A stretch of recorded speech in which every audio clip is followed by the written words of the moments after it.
Sahabat setia Gowor yang dikasihi Tuhan, Shalom. Hari ini adalah Jumat 21 Agustus 2026. Hari ini kita memperingati peringatan wajib Santo Pius ke-10 Paus. Siapakah Paus Pius ke-10? Nama Pius ke-10 adalah Giuseppe Melchior Sarto. Ia lahir di Reise pada tahun 1835. Ia adalah anak kedua dari 10 bersaudara. Ia lahir dalam keluarga sederhana. Ayahnya berprofesi sebagai tukang pos. Meski sederhana, orang tua Melchior Serpe sangat menghargai pendidikan. Dan Giuseppe Melchior ini adalah anak yang pandai ketika ia belajar di sekolah. Pada tahun 1858, Giuseppe ditabiskan menjadi seorang imam projo. Wafatnya Paus Leo ke-13 pada tahun 1903 membawa Kardinal Giuseppe ke Vatikan untuk mengikuti konklav pemilihan paus. Dalam konklav itu, Kardinal Giuseppe Sarto terpilih sebagai paus yang baru dengan mengambil nama Paus Pius ke-10. Paus Pius ke-10 dijuluki sebagai Paus Ekaristi. Beliaulah yang menggiatkan umat agar menerima komuni kudus setiap hari dan membuka kesempatan untuk penerimaan komuni pertama bagi anak-anak. Paus Pius ke-10 dalam surat wasiatnya menuliskan hal ini. Saya dilahirkan miskin, saya hidup miskin, dan saya ingin mati secara miskin pula. Teladan yang istimewa.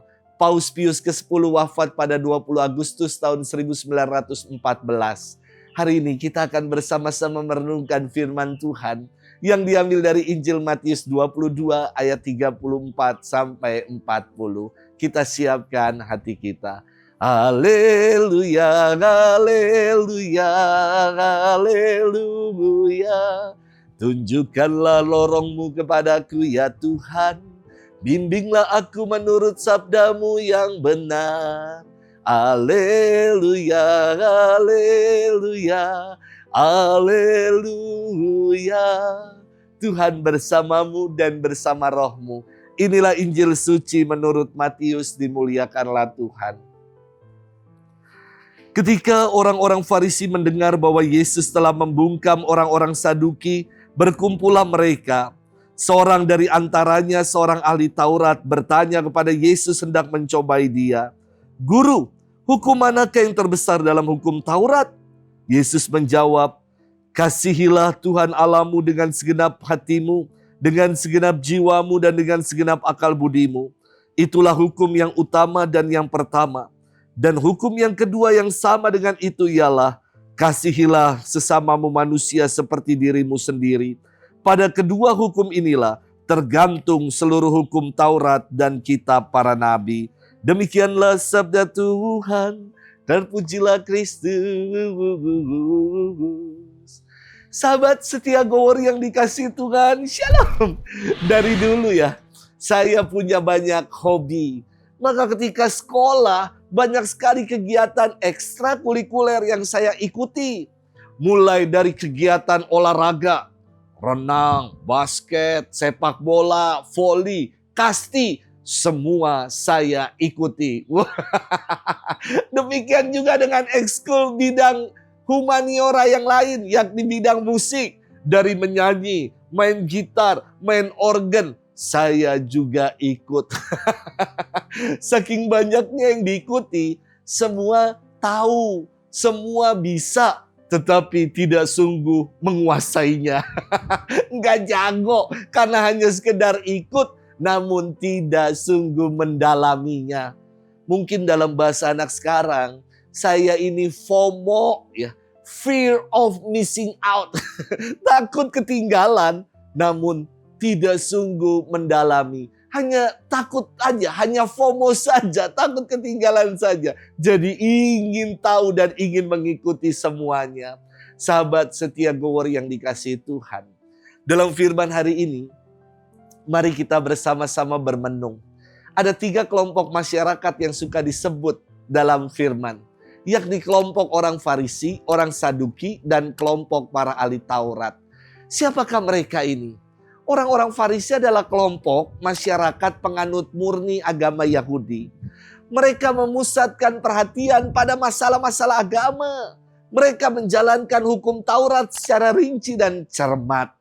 Selanjutnya adalah orang Saduki. Mereka adalah para bangsawan, aristokrat, tuan tanah, dan termasuk dalam majelis agama Sanhedrin. Dan yang terakhir adalah kelompok para ahli Taurat. Mereka adalah para cendekiawan, intelektual Yahudi yang ahli dalam mempelajari Taurat. Mereka ini juga termasuk dalam bilangan majelis Sanhedrin dan terlibat secara politis. Ketiga kelompok ini sering bersoal jawab dengan Yesus karena mereka terusik melalui kehadiran Yesus.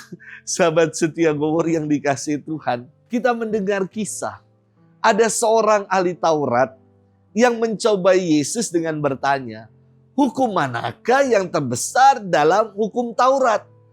Jelas sekali ini mencobai dan hendak mengetes Yesus.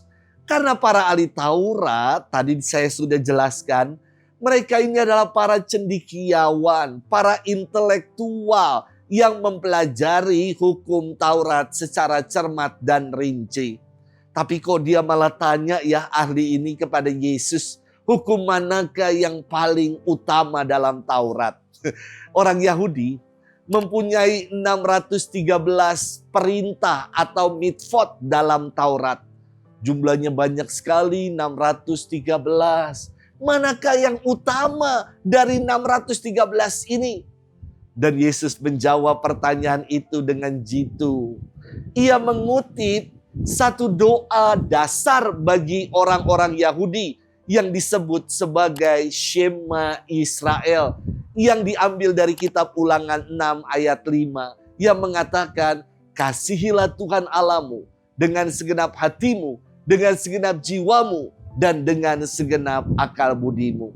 Yesus juga mengutip kitab Imamat 19 ayat 18 yang mengatakan, kasihilah sesamamu manusia seperti dirimu sendiri.